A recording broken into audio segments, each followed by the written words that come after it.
Now, during that engagement period, nobody owes anyone anything. There are no strings attached. Meaning you can pick up the phone as a fiancé and say, I'm no longer interested, and you just walk away. You don't owe anyone anything. She can pick up and say, I'm no longer interested, and walk away. Okay, if that can happen, isn't it important to guard each other's reputations, to protect each other's dignity? So Islam came in and said, well, if you're just going to sit there talking, and then you go to your parents, what do you think is going to develop from that talk? I have many stories. I don't want to say them in case we expose certain people. I don't want to do that. We all fall into mistakes. But you know, when you just sit there talking in secret, the emotions start to develop, and then the attachment starts to develop. And then you start getting frustrated because now you want to get closer. You start getting physical closeness. And what happens after physical closeness? And then the emotional attachment. And then in the end, when it comes down to seriousness, guess what? You don't know much about each other except emotional love and romance. Get it into the family quickly so that you can put the horse before the cart. Now, some people, they say to me, Sheikh, you know, not everybody who talks falls into haram, you know, not necessarily.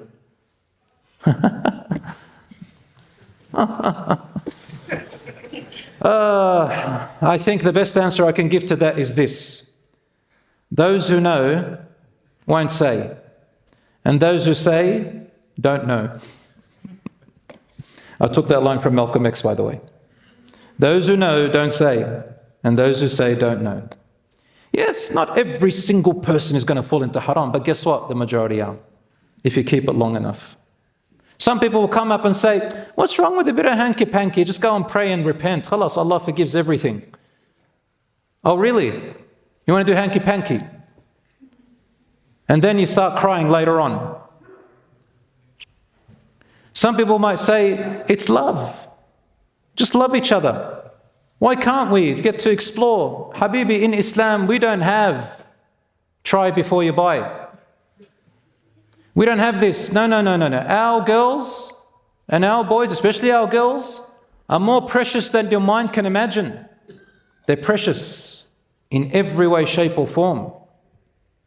You know, when you go to get a Bugatti, they don't just sell it to anyone. You can't just test drive it, right? It's only specific people who have to prove worthy of it. Now, I've only got a few of them that give it, all right?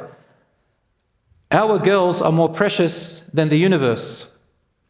And their dignity and reputation is more precious than anything. Because Allah created the woman, she's soft-hearted. Allah created a woman, as the Prophet ﷺ described them, mahlam bil qawarir, take it easy on the precious vases, the precious pearls, in other words. So Allah subhanahu wa ta'ala has brought this law to protect us. He brought the Quran to protect us. He brought these guidelines and parameters to protect us, my dear brothers and sisters. In conclusion, Allah subhanahu wa ta'ala is merciful and forgiving.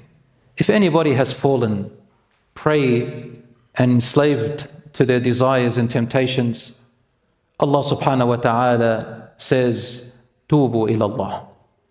Come back to Allah. Repent to Allah. He is the one who will never judge you about your past when you've come back to Him. Fix what you have done wrong and move forward, insha'Allah. Yes, there may be damage done, but talk to somebody who can help you, insha'Allah, and move forward. Youngsters come to me all the time and we work together on it. But as the doctors say, prevention is better than cure. So let us try our best not to fall where we need to compromise and tell people, repent to Allah, my brothers and sisters, no matter what has happened, and never feel that you are doomed. Everything can be forgiven and everything can be fixed and renewed, insha'Allah. May Allah subhanahu wa ta'ala forgive us, grant us protection in our dignity, our honor, and in our deen. And may Allah subhanahu wa ta'ala make Jannah our end abode. هذا وصلى الله على نبينا محمد والحمد لله رب العالمين. The question is, I mentioned in a lecture, for those who don't have the means for marriage, what can they do in the meantime? It's a very good question, wallahi. And honestly, the solution is difficult. It's not always going to work 100% for everybody. But what we do is, if we can't solve it, we minimize it. Correct? We minimize it. So the Prophet, peace be upon him, gave one solution. He used to say to the youngsters, if you're able to get married, get married. Whoever is not able, then fast. Fasting. Why did scholars say? Because fasting decreases some of the energy levels and testosterone levels and so on, which, but then nighttime comes, and then you eat again. But at least it sort of decreases it a bit. It helps. So the idea is to help. The idea is also to avoid the devices and the places where you're going to get thoughts of looking and things, such as, we know what we're talking about. These devices and our laptops and so on, we know that there's freedom of accessibility and affordability for anybody to look at inappropriate images and things. So look at yourself. This requires a bit of discipline. So the idea is to look at the timing, the place, and the devices which are you going to be most tempted. Some people, for example, they might find that it's when they go to bed. Let's say when they're in bed and everything's over and they have their phones with them, this is when they get tempted. By the way, the brain, it gets almost addicted to that time, the timing itself. It wakes up, so the memory stays there. So the idea is to be aware of that time when it happens, and the devices, to discipline themselves and put it far away.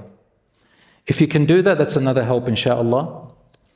Of course, avoiding environments and places as much as you can, which will tempt the person, and each person has their own level. Now, some people are quite severe, with addictions, and there are helplines and places they can go to. There are Muslim organizations. I know a brother, he doesn't mind if I say his name. I did a podcast with him. His name is Sheikh Wa'il Ibrahim. Ustaz Wa'il Ibrahim, he travels with me. He's an expert in this area, mashallah. So some people might need some extra help, inshallah. But look, the idea is not everything can be solved, but we can minimize it, inshallah ta'ala. Okay, so someone's gone astray and they're coming back to Islam. What do I advise for them to focus on? The first thing I advise them to focus on is the 5 daily prayers. To make that good and to find their tranquility in it. Next, do the sunnahs, 12 sunnahs of a day. Next, read some parts of the Quran on a daily basis, even by heart. Next, grab a book called Fortress of the Muslim. Everybody should have memorized this one by now. Fortress of the Muslim has all the du'as and dhikrs that you say in the day and the night. Start grabbing 1 or 2 and making a regular habit to say them, inshallah. So this is where I advise a person coming back to Islam to start, inshallah. Allah also says this in the Quran when He's talking about temptations, desires and all that. He says, and remind or command your children to pray. So prayer, salat, is a great help. But you've got to do it, not because you're told or robotic. You've got to do it wanting to and giving yourself time in it. Now, this is in a nutshell.